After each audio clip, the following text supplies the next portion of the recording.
Happy New Year! Grammar Girl here. I'm Mignon Fogarty, and you can think of me as your friendly guide to the English language.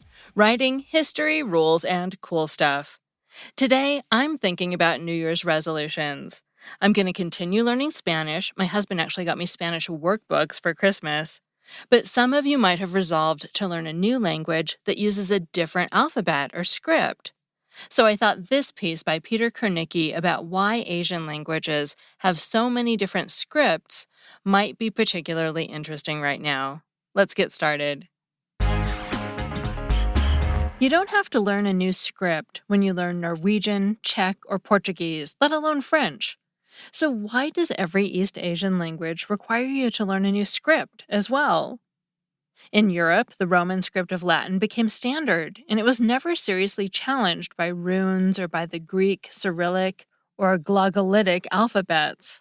Glagolitic is an early Slavic script. You still have to learn the Greek alphabet for Greek, or the Cyrillic alphabet for Russian, Bulgarian, and Serbian, but they're the only exceptions. On the other hand, in East Asia today, the logographic script based on the Chinese characters is used in China, while Korean uses the indigenous Hangul, Japanese uses a mixture of Chinese characters and two different syllabaries. Vietnamese uses the Roman alphabet, and Mongolian uses the Cyrillic alphabet. A syllabary is a set of written symbols that each represent a syllable. There were even more scripts in earlier times. The Vietnamese used their own indigenous characters known as Nom.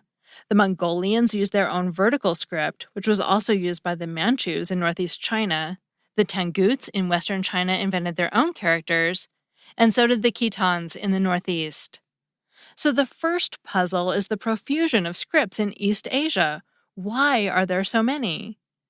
The second is why none of these scripts actually replaced Chinese characters, at least until modern times. These days, the Hangul alphabet is used exclusively without any Chinese characters in North Korea, and South Korea is rapidly moving in the same direction. And in Vietnam, both Chinese characters and Nom characters have been replaced by an adapted form of the Roman script.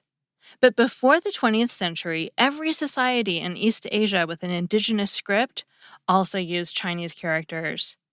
Sometimes, as in Japanese, Korean, and Vietnamese, the writing systems used both Chinese characters and the indigenous script in the same sentence. In other cases, such as Manchu and Tangut, they were kept apart but both were in use.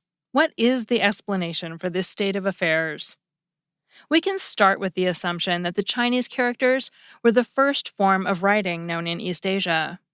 In all societies on the periphery of China, therefore, writing was first encountered in the form of Chinese characters in the literary Chinese that they were used to inscribe.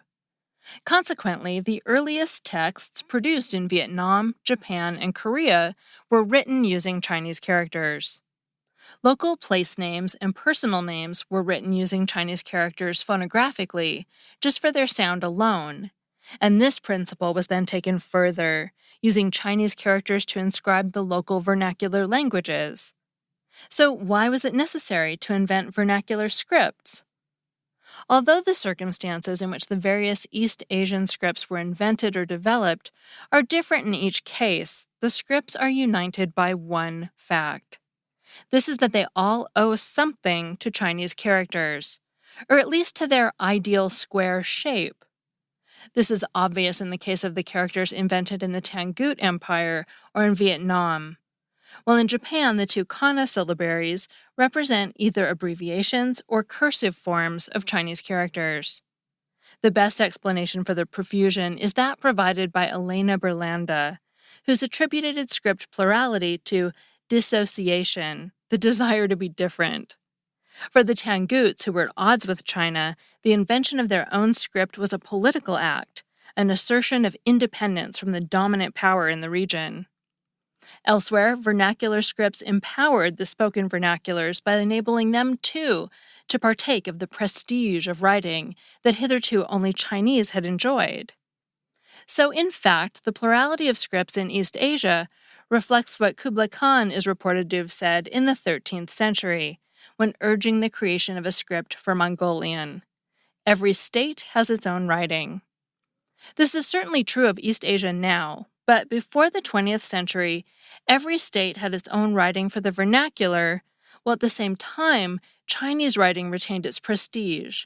And for most intellectual writing, on medicine, philosophy, and Buddhism, literary Chinese continued to be used. It had the advantage of being a universal literary language. But when the vernaculars came to the fore in the 20th century, East Asia lost its common language. That was the price to be paid for empowering the vernaculars. That segment was written by Peter Kornicki, Emeritus Professor of Japanese at the University of Cambridge. He's the author of Languages, Scripts, and Chinese Texts in East Asia. And before you go, if you're a teacher working on your syllabus for next term, check out my LinkedIn Learning course, Grammar Girl's Quick and Dirty Tips for Better Writing. The short 2 to 3 minute videos with writing basics could be just what your students need. It'll help with parallelism, punctuation, and even how basic sentence structure can make your writing more clear. People have bookmarked individual videos from the course more than 4,500 times already, so see what everyone else is finding so useful, and check it out at LinkedIn Learning and lynda.com. That's Grammar Girl's Quick and Dirty Tips for Better Writing. I'm Mignon Fogarty, better known as Grammar Girl. You can find me at the home of my podcast network, quickanddirtytips.com. Thank you to my producer, Nathan Sems, and that's all. Thanks for listening.